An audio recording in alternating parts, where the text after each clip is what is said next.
Добрый день, уважаемые педагоги, гости, дорогие наши выпускники. Последний звонок всегда символизирует не только окончание школы, но и начало нового пути, новых решений, ответственности и самостоятельности. Сегодня в городе Грозном школу оканчивают 2092 выпускника 11 классов, 7559 выпускников 9 классов.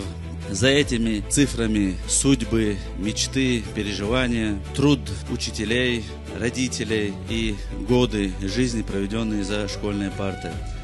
Дорогие ребята, вам посчастливилось учиться в один из самых лучших периодов развития системы образования нашего региона, когда под руководством главы Чеченской Республики, героя России Рамзана Ахматовича Кадырова, система образования получила возможность не только функционировать, но и развиваться, внедрять современные подходы, создавать условия для раскрытия потенциала каждого ребенка.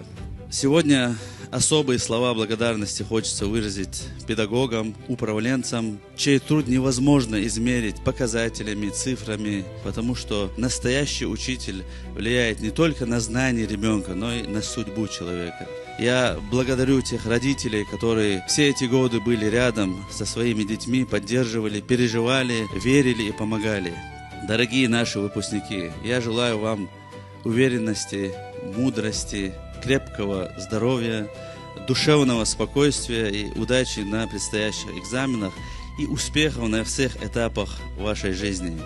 Никогда не переставайте учиться, думать и развиваться. Да, Аллах больше.